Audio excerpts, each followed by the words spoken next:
Hey there everybody, and welcome to my review of the heavily revised MG3.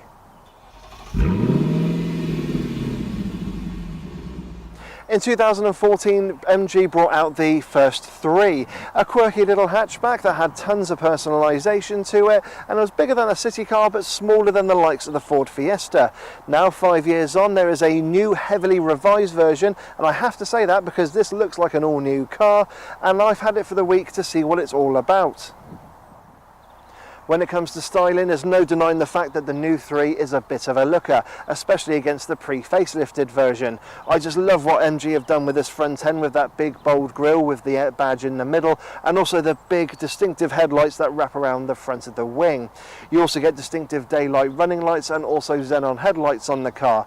The rear has had a bit of a tweak, but it's not as much as the front end, and you have to admit that's why a lot of people have thought that this is a brand new car rather than just a facelift. But not only that, the interior has had a bit of a makeover as well, and let's go and have a little look at it. Sat in the MG3, it's actually a real surprise in here. This is the top of the range exclusive trim and it costs just over £12,700, but I have to say you feel as though you get quite a lot of car for your money. There's also some nice sporting touches as well with the car. So firstly, you've got this gorgeous leather bound steering wheel which actually feels of a good quality, and it's got a flat bottom to it for a more sporty edge. However, if you really wanted it to feel sporty, I would like the seat to be positioned a little bit closer to the ground to have a bit more of a racy feel to it. However, the driving position's not too bad. It's not perfect because the steering has adjustment for rake but not reach. So that is something I'd like to see changed for the next generation 3. Visibility is not too bad either. However, you've got some thick A pillars and also some thick C pillars which do hamper seeing in your blind spot, but rear visibility is actually pretty good considering that the rear screen is not the biggest compared to rivals. Now yes, within this kind of class you would expect a lot of hard plastics in here, and yes, that's what you get. However, there's no exposed metal that you would get in something like a Volkswagen Up. Instead, you've got this kind of weird diamond effect on the doors, and yes, it's a little bit tacky, but it's a bit better than having exposed metal. On the centre of the dash, you've got this weird kind of silver tartan effect, which at first I thought, does that mean you can, personalise the car and get different plates to put in there and kind of personalise it for yourself? However, you can't. That's what you get. And there's also like a faux carbon fibre just underneath, which, yes, it looks a little bit tacky, but let's be honest, it does give it a bit more of a sporty feel in here. However, the pièce de résistance is the 8-inch touchscreen which dominates the dashboard, and that is absolutely brilliant. It's lovely and clear. I like the graphics on it, and it's actually very quick to use. It's not laggy as compared to some other rivals. I mean, if you have a Volkswagen Up or a Skoda Citigo, you have to use your mobile device. If you have something like a Kia Picanto, that is a little bit slow to react, and I was genuinely surprised with this and how easy it is to use. Now I will say you do get Apple CarPlay on the car as well, but you don't get Android Auto, so sorry Android users, you have been left out. Just below the air conditioning controls, you've got a little cubby area to put a USB socket and also a 12-volt socket, and it's not quite big enough to put a phone in so it can rest properly, but it will do. You've also got a cup holder down here and a couple of little extra storage bits, and I would say that the back is probably a second cup holder for those sat in the rear, as they don't have door pockets there. Door pockets, however, on the front are not too bad. You can get a small size bottle in there, but I will say the glove box is on the smaller size compared to rivals. But I have to say I do like the layout of the MG in here, and I do like the steering wheel and how it feels in your hand. However, the gear stick, because it is a 5-speed manual, is actually got a rubber edge to it and surround to it. I would really like that to be the same leather as on the steering wheel, because that is something you're going to be touching all the time, particularly obviously when you're changing gear. And also the handbrake is of the quite a chunky thick rubber as well, so possibly again for the next generation 3 having the gear stick and the handbrake of the same quality leather as on the steering wheel. But other than that, it's actually not too bad. It's really kind of a minor complaint on the car. I will say as well, the seats are actually quite of nice design to them. They do feel quite sporty and supportive, and they have got a nice cloth feel and leatherettes on the outside.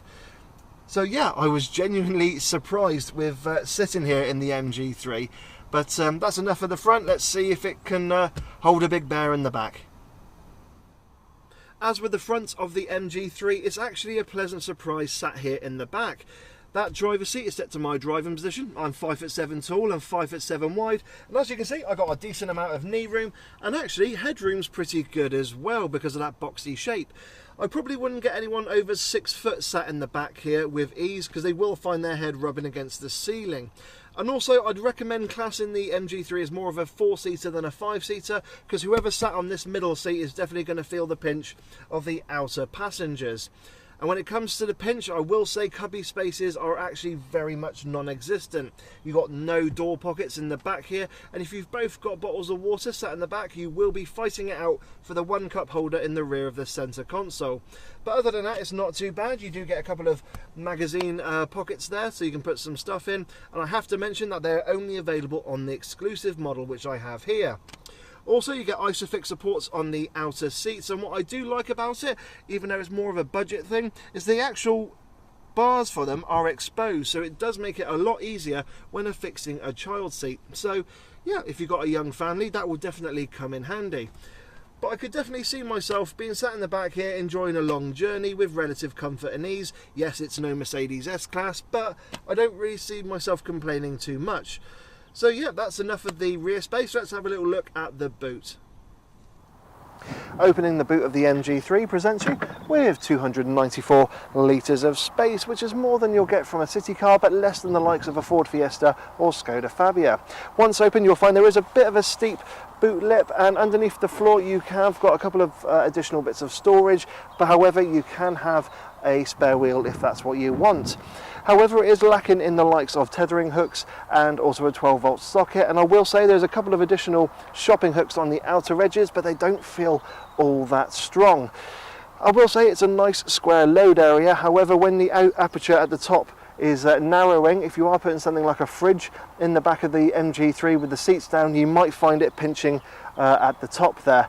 But other than that, it's not too bad, and if you do put the seats completely flat, you will find there is a bit of a step there, and again, loading larger items and square items, they could get caught whilst going in, so just be wary of that. But it's not too bad, and you'll definitely get a week's shopping in. Now, enough of the practicality, let's go for a drive. Driving the MG3, the first thing that hits you is actually how heavy the steering is in here. And that's because it's hydraulically assisted and not electrically assisted like some other cars. But what that also means is you get a huge amount of feedback coming through the steering, and you can chuck it into corners with a bit of speed and it actually feels very responsive and sporty. It can actually put a smile on your face, this little MG3, and that was a pleasant surprise. I was expecting it to feel really light and detached and almost like driving around in a video game, but that is a pleasant surprise, and I have to say it does kind of put it above some of its rivals in terms of how it handles. Okay, yes, if you're doing any slow speed maneuvering, it does mean that your biceps are going to get a bit of a workout, and if you're not careful you could easily wrench your shoulder, but it's a very good trade-off to have in the car, and I do appreciate MG for keeping it that way. The suspension and the ride is actually very good as well. I mean, it rides just like any other city car. It handles the bumps and imperfections at speed really well, but of course if you're driving at low speed and you hit a pothole, it is going to boom and crash into the cabin, but that's no real surprise in this class. Gearbox wise, well, we've got a 5-speed manual, and that's your only choice. It's not too bad, it's a little bit notchy, or I might actually say rubbery in the way it feels in going through the gears, but at no point have I actually kind of missed any gears or been unable to find them. I will say, as I mentioned, rubbery, I don't like the feel of the gear lever. It's all kind of cheap and tacky. I would like some of the leather from this steering wheels put on the gear stick, particularly as you do touch these things on a regular basis, and it would just improve the overall experience and actually give a quality feel to other parts of the MG3. So I've been putting it off, but it's time to discuss the elephant in the room, or should I say the elephant under the bonnet, and that is the engine. It's carried over from the pre-facelifted MG3, and it's a 1.5 litre naturally aspirated 4-cylinder petrol unit. And it just feels a bit dated in this class, in a world where other manufacturers are going smaller capacities and turbocharged. This is just, it feels like a bit of a relic. Now, I've got to say, when you're cruising along at like 70 miles an hour, it's not too bad, actually. It feels quite refined, but it's getting to 70 miles an hour. It's getting to that 0 to 60 time of just shy of 12 seconds. Oh, it ruins the car. And considering that's, you know, the MG ZS, the brand's SUV, comes with a 1 litre turbo. Oh, you've got to get that engine in here. You really have to. And I have heard rumours that they might possibly be doing that later on for the MG3, and I really hope they do, because that is the engine, not the engine that the MG3 needs, it's the engine that this car deserves, because it will just completely transform it. And with that heavy steering and actually the good ride, you'd actually have yourself a very cheap but fun little hatchback, and I genuinely mean that. It won't be as nippy or probably as fully as fun as something like a Volkswagen Up GTI, but it would not be too far off the mark, and that's my own personal opinion. And with that, as I said, that steering and the ride, it's just, everything starts quite positively, and then the engine just lets it down. But also with the MG ZS SUV, that 1 litre does come with an automatic, and that again will actually broaden the customer range for the MG3. It's one thing to have this 1.5 with a 5-speed manual, but if you've got yourself a little 1 litre turbocharged engine with, say, a 6-speed manual but also an automatic, you're going to get a whole new customer base coming in, and it does mean that MG could definitely sell a few more cars. It's just such a shame that this is the only engine available, because everything else I really like. It's got bags of character. I love this 8-inch touchscreen. What little city cars have an 8-inch touchscreen in them? They don't. Okay, it doesn't have Android Auto, but you know, I can live with that because I'm an Apple fan. Sorry guys. But the rest of the car is just really good. It's got a good amount of kits on there. Yes, it could do with a few more little extras as time goes on, but at the moment it's priced really well, and it sits really well as where it is in the segment. It's bigger than most other city cars, but it's not quite in the level where it has to compete with the likes of the Seat Ibiza, Ford Fiesta and the Skoda Fabia. And that's why I really like the MG3. It's just such a shame that this engine just takes away from the whole experience.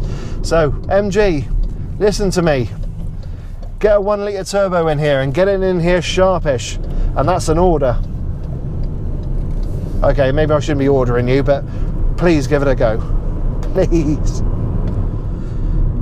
Now, how do I sum up the facelifted MG3? Well, it feels like more than a facelift. I mean, it's got a completely different front end and interior, and it feels like a brand new car in some respects. I love the way the car drives. I love the steering, particularly how heavy it is and all that feedback you get from it. And it does give the car a lot of character. Ride and comfort wise, it does very well. I mean, it doesn't ride any worse than some of the city cars out there, and it doesn't particularly ride any better than some of them, but I wouldn't compare it to cars in the class above, such as the Seat Ibiza and the Ford Fiesta. You do get a huge amount of car for your money, but as I mentioned, that big elephant in the room is the engine. It just makes the MG3 just feel dated, and it's the one thing that lets the car down. In a world where manufacturers are going to smaller capacities and turbocharged units, that's what needs to be in the MG3, and it will work an absolute treat. Particularly as I mentioned, that engine is available in the MG ZS, and it will mean that there's more variety, there's more customers that could come to the MG brand, because they could get a small car, not just with a 1.5 and a 5-speed gearbox, but you could get that 1 litre turbo with a 6-speed manual and a little automatic as well, and that just boosts the appeal of the car.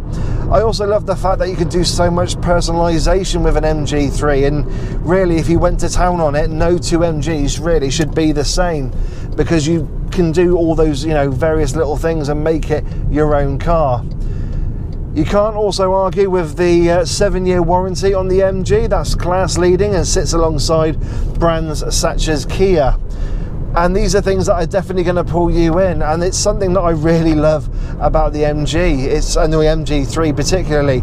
It's got bags of character, and I actually really like it. It's just that engine.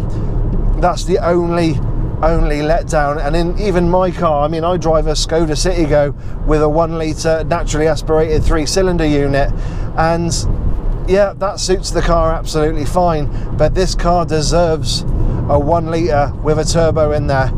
It would make it such a brilliant car to drive. It would make it a brilliant all-round little city car, and a perfect first car for anyone who's just passed their driving test. And that's a key thing there, because of that warranty for peace of mind, because of that low cost. It is really competitive against cars such as the Kia Picanto and the Volkswagen Up, and the fact that it's bigger too, with a bigger boot and bigger rear space. It's a really great car, and it's just a shame that that engine lets it down. So MG, I'm begging you, please put a 1 litre turbo in here. Oh, make this a brilliant car, not just an okay car, make it a brilliant car with that engine. That will do brilliantly. But yeah, that's my verdict on the MG3. So much potential, but it's let down at that final hurdle with that engine, and it is such a shame. It is a real shame. Everyone, I hope you've enjoyed my review of the MG3. As always, please hit that like button. If you've got any questions or comments, put them down below. Don't forget to hit that subscribe button, and also hit the bell notifications icon, so that way you get to hear about more videos from AutoBears. Don't forget as well to subscribe on Facebook, Instagram and Twitter for additional content in terms of photos and also live videos. And yeah, I hope you've enjoyed this video. I've enjoyed the MG3. It's a very good little car, but it could be so much more. Again guys, have yourselves a great day, and I'll catch you all in the next video. Take care.